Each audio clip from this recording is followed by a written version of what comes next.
अच्छा याद आ गया। ये हमारे पास एक सर्किट है एग्जांपल 8.9 में। तो इसमें आपके पास रजिस्टर, इंडक्टर और कैपेसिटर सीरीज में लगे हुए हैं और एक एसी सोर्स लगा हुआ है। वी ऑफ टी की वैल्यू है 50 cos omega T plus 30 degree. V of T हमें गिवन है, पहले पार्ट में हमें फ्रिक्वेंसी की वैल्यू है 60 हर्ट्ज, वो गिवन है। और 60 हर्ट्ज फ्रिक्वेंसी के लिए हमने आई ऑफ टी निकालना है। फिर हमने बी पार्ट करना है, उसमें आपने फ्रिक्वेंसी लेनी है 40 हर्ट्ज, 400 हर्ट्ज, और उसके लिए आपने आई ऑफ टी निकालना है। तो इस प्रॉब्लम को हम कैसे सॉल्व करेंगे? इस प्रॉब्लम को सॉल्व करने का आसान तरीका क्या है कि हम तीनों की एम्पिडेंसेस निकाल लें, और तीनों के एम्पिडेंस क्योंकि तीनों सीरीज में हैं तो तीनों को क्या कर लेंगे, ऐड कर लेंगे और v ऑफ t को डिवाइड कर लेंगे। v इज इक्वल टू, जिस तरह आपने इम्पिडेंस की डेफिनेशन पढ़ी थी कि वो क्या होता है, impedance is equal to v divide by I. तो आपके पास इम्पिडेंस आ गया, उससे आप आई कैलकुलेट कर सकते हैं। तो किस तरह करेंगे, इसका आसान तरीका ये है कि आप इस सर्किट को हमने स्केच कर लिया और 25 एक ओम के रजिस्टर, 20 मिली हेनरी का आपके पास इंडक्टर है, 50 माइक्रो फेरेड का आपके पास कैपेसिटर है। वी ऑफ टी आपको गिवन है 50 cos omega T plus T. पहले पार्ट में हमने 60 हर्ट्ज लेना है, दूसरे पार्ट में 400 लेना है। तो ओमेगा किस तरह कैलकुलेट करेंगे, वो हमने पढ़ा था, omega is equal to 2 pi F. उससे हमने वी ऑफ टी कैलकुलेट कर लिया। ठीक है, अब दूसरा हमने क्या करना है, V Z of R calculate करना है। आपको पता था कि आर की जो इम्पिडेंस होती है रेजिस्टेंस की, वो आर ही होती है, यानी वो क्या आएगी, 25 ओहम आएगी आपके पास। इंडक्टर की जो आपके पास इम्पिडेंस होती है, वो होती है इंडक्टर की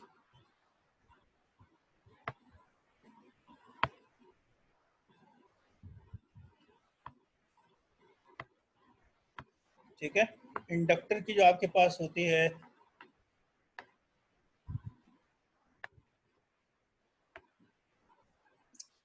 इंडक्टर की इम्पिडेंस होती है Z is equal to J omega L. ठीक है, तो जे, अब ओमेगा आपके पास क्या है, ओमेगा आप 60 के लिए आपने कैलकुलेट किया है, वो है 125 पाई इंटू एल। एल की वैल्यू क्या है, वो है आपके पास 20 मिली हेनरी, 20 मिली हेनरी। तो इस तरह करेंगे तो ये कॉम्प्लेक्स नंबर आ जाएगा, और इसकी वैल्यू क्या आएगी, इसकी वैल्यू आ जाएगी, अगर आप उसको कैलकुलेट करेंगे तो 7.54 ओहम। ठीक है, 7.54 जे ओहम आ जाएगा, क्योंकि एक कॉम्प्लेक्स नंबर आएगा आपके पास 7.54 जे ओहम। ये आ गई आपके पास इम्पिडेंस इंडक्टर की। इसी तरह कैपेसिटर के लिए हमने पढ़ी थी, कैपेसिटर की इम्पिडेंस होती है 1 ओमेगा जे ओमेगा सी। उसी तरह करेंगे जे, और ये आपके पास ओमेगा आ जाएगा 120 पाई, और सी की वैल्यू है, सी की वैल्यू आपको गिवन है यहाँ से 50 माइक्रो फेरेड, 50 माइक्रो। ठीक है, 10⁻⁻⁶। तो ये भी आप कैलकुलेट कर सकते हैं, बुक वाले ने किया हुआ है। ये आएगा आपके पास 53.05, 53.05, और ये जे ऊपर आ जाएगा। कैसे माइनस हो जाएगा, कैसे, आप ऊपर और नीचे के साथ क्या करें, जे माइनस जे मल्टीप्लाई करें, तो ये नीचे वाला माइनस जे स्क्वायर हो जाएगा। तो जे स्क्वायर आपके पास क्या होता है, -1, तो माइनस माइनस क्या हो जाएगा, प्लस हो जाएगा। तो ऊपर आपके पास ये माइनस जे आ जाएगा। ठीक है, तो -35.05 जे ओहम। ठीक है, ये आ जाएगी आपके पास कैपेसिटर की इम्पिडेंस। अब नेट इम्पिडेंस करने के लिए आपको तीनों को ऐड करना पड़ेगा। ऐड क्यों करें, तीनों आपके पास किस में है, सीरीज में है।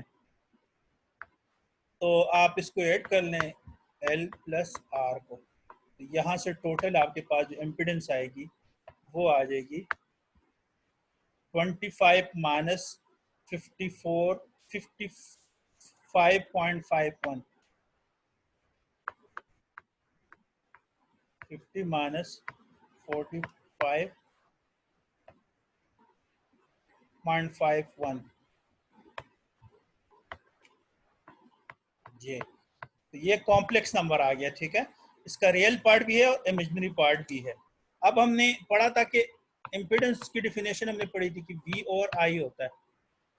साइनोसाइडल आपके पास इनपुट होती है V और साइनोसाइडल करंट होता है, इनका रेशो होता है। तो यहाँ से अब I हम निकाल सकते हैं। I क्या होगा? V over Z। V हमें गिवन है, नेट हमने इम्पीडेंस निकाली, या इसको ये कह सकते हैं हमारे पास जो सर्किट हो गया वो एक ही सोर्स में हमने चेंज कर दिया, जिसके हमारे पास नेट इम्पीडेंस आ गई है। तो अब आप आई टी निकाल सकते हैं बड़े आराम से, ठीक है। ये वी एफ टी है, तो यहाँ से आप निकाल लेंगे। तो आई आ जाएगा आपके पास। आई की वैल्यू, वी की वैल्यू क्या है? वो है 50, और आपको पता था कि हम इसको यूँ लिखते हैं फेजर के फॉर्म में, तो वो आएगा 30 डिग्री, ठीक है। और नेट आपके पास इम्पीडेंस जो है वो एक कॉम्प्लेक्स नंबर है, तो इसका हम मैग्नीट्यूड निकालेंगे और फेज निकालेंगे, उसके बाद हम इसको फेजर में लिख सकते हैं। जैसे a प्लस जे बी के लिए आपने मैग्नीट्यूड निकाला था, वो आया था ए स्क्र प्लस बी स्क्र, ये मैग्नीट्यूड आया था। और इसी तरह फेज आप निकाला था टेंजेंट बी और इनवर्स बी और ए। तो इसी तरह अगर हम कर लें और हम इसका मैग्नीट्यूड निकाल लें, जेड नेट का अगर मैग्नीट्यूड निकालें, वो हो जाएगा 50 का स्क्वायर प्लस माइनस 45.51 का स्क्वायर। तो ये आ जाएगा आपके पास, बुक वाले ने कैलकुलेट किया हुआ है, ये आ जाएगा 51.93, 51.93 ये आ जाएगा एम्पलीट्यूड। इसी तरह आप फेज निकाल सकते हैं, टेंजेंट इनवर्स कॉम्प्लेक्स नंबर है -45.51 डिवाइड बाय रियल पार्ट, ठीक है, जो क्या है 50। तो ये कैलकुलेट करेंगे आप कैलकुलेटर से, तो यहाँ से आपके पास आ जाएगा फेज। तो जी फेज आप कैलकुलेट करेंगे, तो बुक वाले ने क्यों किया हुआ, वरना आप खुद भी कर सकते हैं।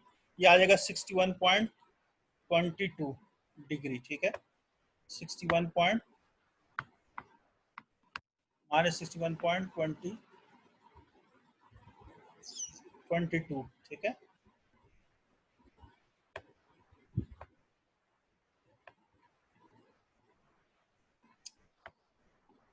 22, ठीक है। ये आ गया आपके पास डिग्री में फेज। तो अब आप इसको लिख सकते हैं, ये आपने कैलकुलेट करना था आई एफ टी, वो आपने लिखा वी और जेड नेट, ठीक है, इम्पीडेंस। आपने इसको लिखा वी एफ टी को 50 और फेज क्या है 30 डिग्री। डिवाइड करेंगे, अब इसका मैग्नीट्यूड आया 51.93 और फेज आया है -61.22, ठीक है। ये फेजर्स हमने इसलिए पढ़े थे, ये इसका फायदा है, कॉम्प्लेक्स प्रॉब्लम आप बड़े आराम से सॉल्व कर लेंगे। अब आप मैग्नीट्यूड को मैग्नीट्यूड से डिवाइड करें, फेजेस ऊपर जाके क्या हो जाएंगे, माइनस हो जाएंगे, ठीक है। ये हम कर लेते हैं इसको सॉल्व, ठीक है। तो ये ऊपर जाके जब माइनस होगा तो माइनस माइनस क्या हो जाएगा, यानी हमेशा फेजेस आपके पास डिवीजन में क्या होंगे, माइनस होंगे, मल्टीप्लिकेशन में क्या होंगे, ऐड होते जाएंगे। और 50 और 51.93 से क्या आएगा हमारे पास आंसर, वो आ जाता है आपके पास 50 माइनस डिवाइड बाई ये 0.96 आ जाता है। 0. आपने सिंपल इसको डिवाइड करना है 50 को 51.3 से, तो ये 0.96 आ गया। और ये फेज और ये फेज, ये माइनस माइनस ऊपर जाके जब माइनस होगा तो ये प्लस हो जाएगा, यानी 30 प्लस 61.22, तो ये ऑलमोस्ट आ जाएगा आपके पास 0.96 91.22। तो ये अब ये आई एफ टी आ गया ना, ये फेजर फॉर्म में है। तो अब इसको आपने अगर साइनोसाइडल में चेंज करना है, तो साइनोसाइडल में क्या आएगा आपके पास, ये आ जाएगा 0.96, ये एम्पेयर में इसका एम्पलीट्यूड आ रहा है कॉस, और आपके पास 120 पाई टी, क्योंकि आपने किया था इसको 60 हर्ट्ज के लिए, उसके लिए ओमेगा यही बना था। Plus 91.22 degree. तो ये आ गया आपके पास। इसको हम एनालिसिस कर लेंगे, इससे आपके पास आ जाएगा। इसका बी पार्ट भी आप कर सकते हैं बड़े आराम से। आप क्या करें, अगर आपके पास फ्रिक्वेंसी 400 हर्ट्ज है तो फिर क्या करना पड़ेगा आपको, ZR निकालना पड़ेगा, ZL निकालना पड़ेगा और ZC निकालना पड़ेगा। R तो एज इट इज आ जाएगा, 25 ही आएगा। L के लिए क्या करेंगे, J ओमेगा L। अब जाहिर है फ्रिक्वेंसी चेंज हो गई है तो ओमेगा क्या हो जाएगा, चेंज हो जाएगा। ये आपके पास क्या आ जाएगा, चेंज 25 2 पाई इंटू 400, ये आ जाएगा 800 पाई, J 800 पाई इंटू 20 इंटू 10⁻³ और इसी तरह 1/J ओमेगा C करेंगे। तो आप ये, मैं नहीं करा रहा बी पार्ट, ये आप खुद कर लीजिएगा। मेरा मकसद ये है कि आपको ये सर्किट कराऊं मल्टी सिम पे। तो अगर इसमें कोई कंफ्यूजन है तो पूछनी नहीं है, तो फिर मैं मल्टी सिम पे चला जाता हूँ। जी no any sir. Question? Simple है ना, सिंपल। आपने नेट एम्पिडेंस निकाला, VFT को से डिवाइड कर देना है और सिंपल इसको हमने क्या करना है, सॉल्व कर लेना है। अब इसको स्केच कर लेते हैं। तो हमारे पास phase out of phase 90 degree का फेज डिफरेंस होगा, जो उसका 30 है, इसका तकरीबन आया है मेरे पास 90, तो ऑलमोस्ट 61 डिग्री का डिफरेंस आ रहा है, 91। तो ये फेज में डिफरेंस आएगा हमारे पास, ठीक है। तो ये हम कर लेते हैं, इस तरह से करेंगे। ये हम आते हैं मल्टी सिम में, ठीक है।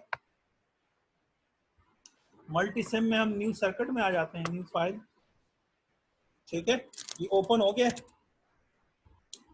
अब आपको एक रजिस्टर चाहिए 25 ओम का,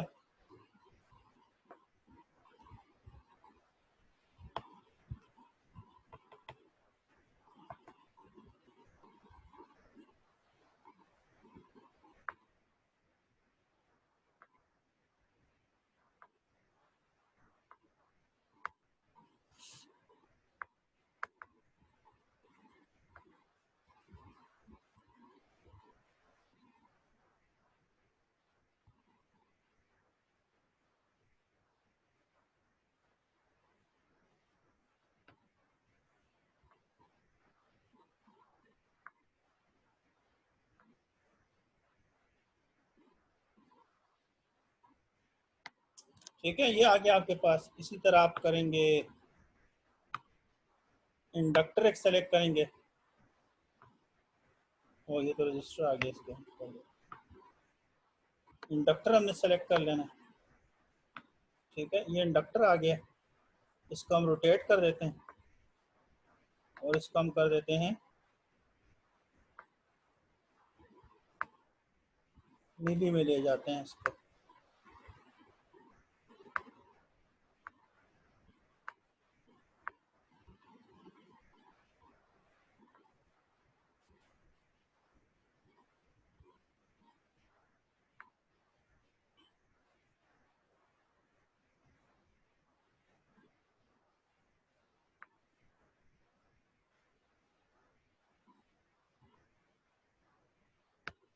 ठीक है।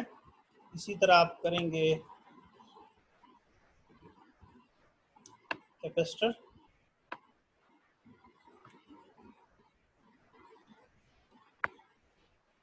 उसकी वैल्यू थी हमारे पास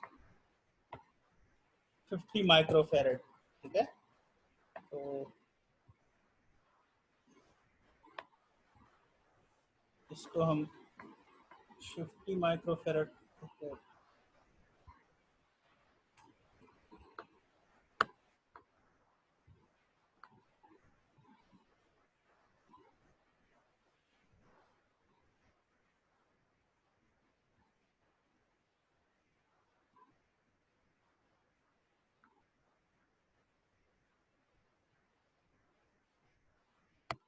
ठीक है।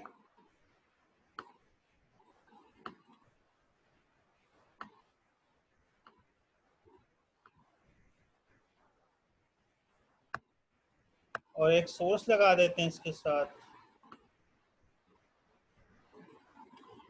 ठीक है। सोर्स लगाएंगे हम AC सोर्स, और AC सोर्स को हमने सेट करना है, इस तरह से सेट करना है।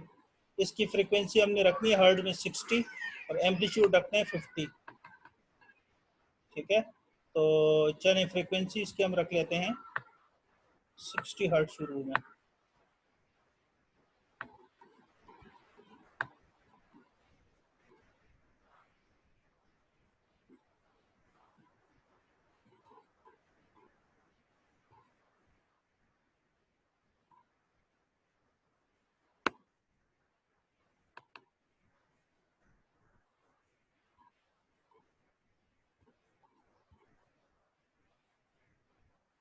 60 हर्ट्ज और इसके एम्पलीट्यूड हम रख लेते हैं 50। ठीक है,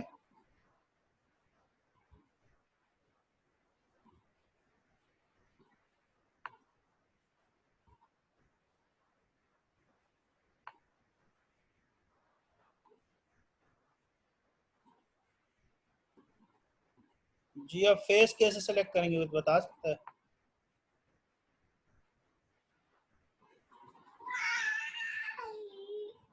क्या हम फेस चेंज कर सकते हैं इसमें? चलिए मैं कर लूँ पहले।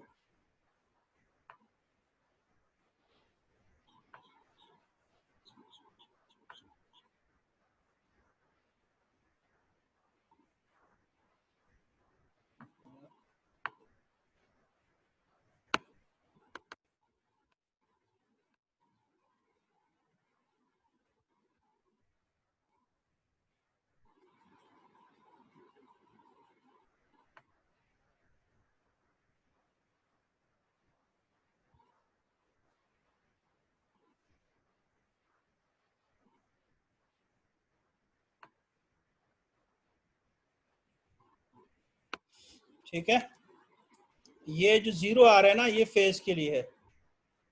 ठीक है, ये जो नीचे जीरो आ रहा है ये फेज है, इसको आप चेंज कर सकते हैं। ये आप रख लें इसको 30 डिग्री।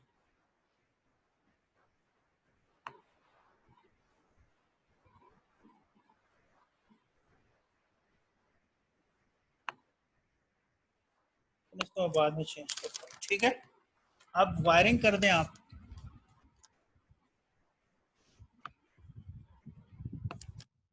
ठीक है, ये आप वायर कर दें।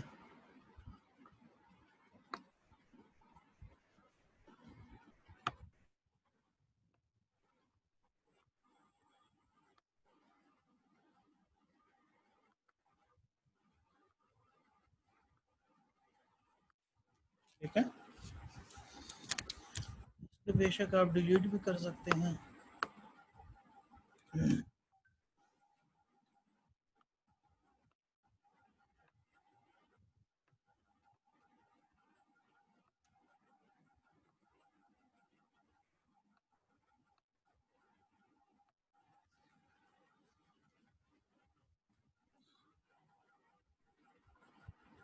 ठीक है, यू कर लें और इसके बाद आप कर लें।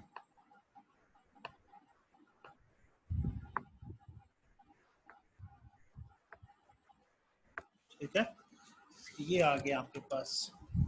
ग्राउंड भी लगा दे बेशक इसमें अगर आप करना चाह रहे हैं। ग्राउंड भी लग गया। अब हमने क्या करना है, एनालिसिस करना है। तो एनालिसिस के लिए हमें दो प्रूफ्स चाहिए, एक वोल्टेज की प्रूफ चाहिए और एक हमें चाहिए उस पर जाने से पहले मैं ये एडजस्ट कर लूँ।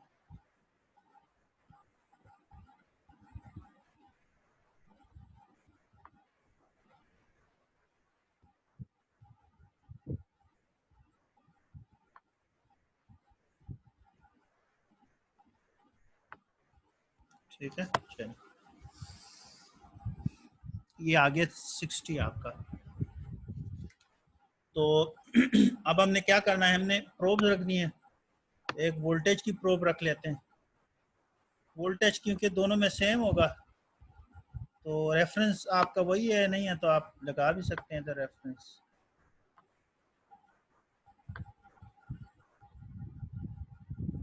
ठीक है, ये रेफरेंस आ गया आपके पास।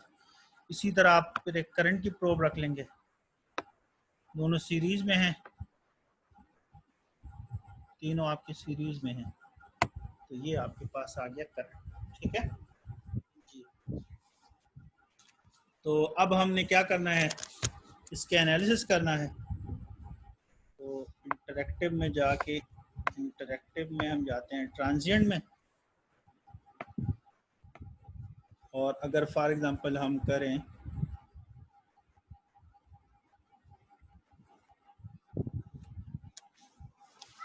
10 millisecond for example, initial condition हम कर देते हैं यूजर डिफाइंड और स्टार्ट कर देते हैं सिमुलेशन। ठीक है, तो वो फिर हम देख लेते हैं हमारे पास कर्व क्या आती है। ठीक है, चलें, और बेहतर करने के लिए हम थोड़ा सा क्या कर देते हैं, इसको ज़्यादा देर के लिए चला देते हैं।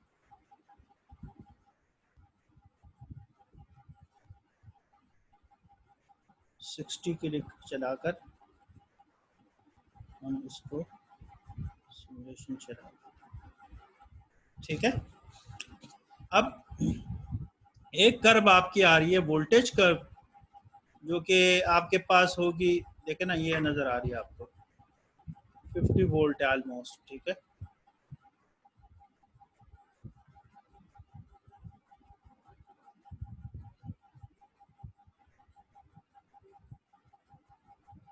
और ये आपकी है करंट कर्व। तो करंट की वैल्यू क्या आई थी अगर आपको याद हो,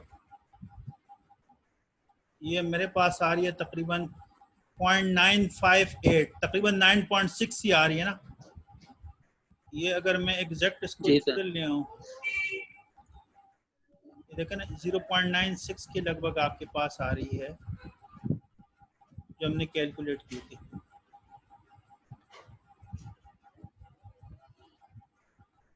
ठीक है, तो ये आप बेशक इधर देख लें, ये देखें ना 0.96 या 97 वैल्यू आ रही है।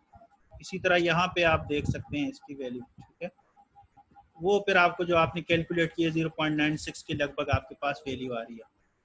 अब एक और चीज़ ये देखें, ये साइनसॉइड जीरो के बजाय यहाँ से स्टार्ट हो रहे, वजह क्योंकि आपने जीरो फेज नहीं रखा।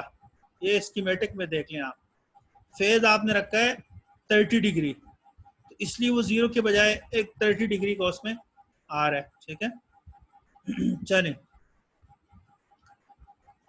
ये देख लें। ठीक है, अब देखना ये है कि इसमें फेज डिफरेंस कितना है।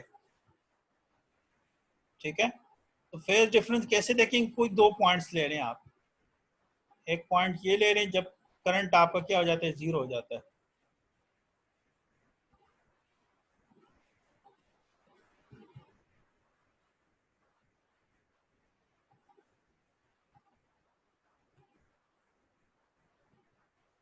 तो इन दो कर्व्स का आपके पास आ रहा है। अब कौन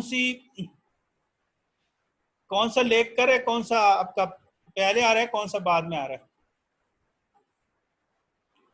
ये देखें ना, करंट आपका लीड कर रहा है और ये जो आपका वोल्टेज है ये लेग कर रहा है। नजर आ रही है आप लोग। ठीक है, जी सर। अब तो ये आप देख सकते हैं बड़े आराम से ना, फेज डिफरेंस भी इसका आप कर सकते हैं। अगर इस वक्त हमारे पास तकरीबन 90 की लगभग फेज डिफरेंस आ रहा है, तो यही आना चाहिए ना। देखें जब इसका ये पीक आता है तो इसका ये जीरो आ जाता है। ये नजर आ रहे हैं 91, ये देखें जब इसका पीक है तो जी इसका सर। ये जीरो है। तो तकरीबन उतना ही फेज डिफरेंस आ रहा है जो आपने कैलकुलेट किया हुआ है। नहीं, बाकी मैं ये बुक से भी दिखा देता हूँ आपको, जो बुक का पता नहीं उसने ग्राफ ड्रा किए या नहीं किए, उसमें हम चले जाते हैं। ठीक है, ये बुक की कैलकुलेशन थी, ये हमने इसका एनालिसिस किया। ठीक है, अच्छा उसने ड्रॉ नहीं किए, जस्ट सॉल्व किया हुआ। तो ये देखें, ये तकरीबन 90 के लगभग आ रहा था हमारे पास डिफरेंस, और 0.96 हमारे पास वोल्टेज आ रहा है। बी पार्ट आपने खुद करना है, उसकी रिजल्ट आपने जमा कराने हैं। ठीक है, ये यहाँ पे सारी कैलकुलेशन हुई है। आपने क्या करना है, सर्किट में जाके ये जो फ्रीक्वेंसी है ये आपने चेंज करनी है। ये फ्रीक्वेंसी आप 400 पे ले जाएंगे, क्लिक करेंगे इसको, ये बढ़ाते जाएंगे तो ये बढ़ जाएगी, और उसका जो एनालिसिस है वो आपने मुझे भेजना है। ये फिर आपका टास्क है। ठीक है, तो ये आज आपके दो टास्क हो गए हैं, एक वो वाले पिछले का टास्क और ये। तो पिछला तो बहुत आसान है, ये भी आसान है, इसके हो चुका है। ये सर्किट आपने जस्ट ड्रॉ करना है, इसकी आपने चेंज करनी है, सिर्फ आपने इसकी फ्रीक्वेंसी वेरी करनी है। और आपके पास रिजल्ट्स किस तरह के आएंगे वो भी मैं बता देता हूँ। आपका जो रिजल्ट आएगा वो इस बुक से आप हेल्प ले लें बेशक। ये देखें टोटल इम्पीडेंस आ जाएगी और जब आप इसको V से डिवाइड करेंगे ना, V को 49.14 से डिवाइड करेंगे, 50 डिवाइड बाय 49.14, तो उससे फिर आपके पास एम्पलीट्यूड आ जाएगा 1 से बड़ा होगा, क्योंकि 50 बड़ा है 49.14 छोटा है, तो 1 पॉइंट समथिंग इसका यानी एम्पेयर में इसका एम्पलीट्यूड आ जाएगा। और ये जो 30 है फेज और ये 59 ऊपर उसमें से माइनस हो जाएगा, तो माइनस होगा तकरीबन -29 डिग्री। यानी -29 डिग्री का क्या मतलब है कि अब पहले करंट आपका लीड करता, अब आपका जो है ना वोल्टेज लीड करेगा। वो फिर आप देख लीजिएगा किस तरह से आपका आता है। ठीक है, तो ये समझ आ गई आपको लैब? जी सर। ये कर लेंगे ना? जी सर, इंशाल्लाह। हाँ, तो ये सिंपल है, ज्यादा मुश्किल नहीं है। ठीक है, आपने इसको ठीक।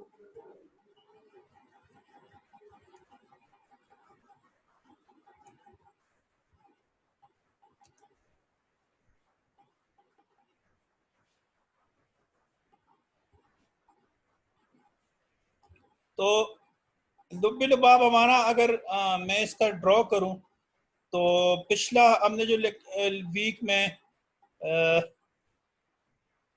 जो पढ़ा था वो एक मुश्किल तरीके से हमने पढ़ा था। जब हमने फेजर पढ़ लिए तो हमारा प्रॉब्लम बहुत आसान हो गया। इम्पीडेंस मिला के क्या आसान हुआ हमारा प्रॉब्लम? अब हमने कुछ भी नहीं करना, हमें जो भी सर्किट गिवन होगा उसका हमने नेट इम्पीडेंस निकालना है और वोल्टेज को उस इम्पीडेंस से डिवाइड कर लेना है, करंट हमारे पास खुद ब खुद आ जाएगा।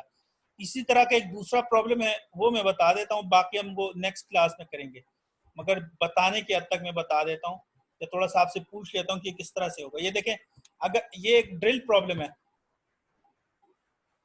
इस केस में आपने नेट इम्पीडेंस किस तरह निकालना है?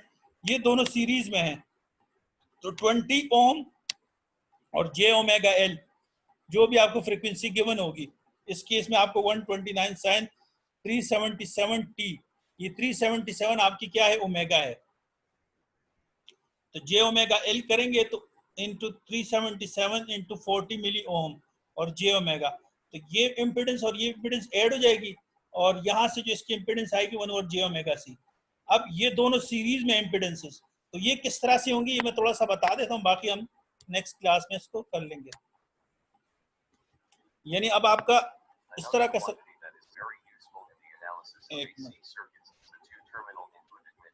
एक सेकंड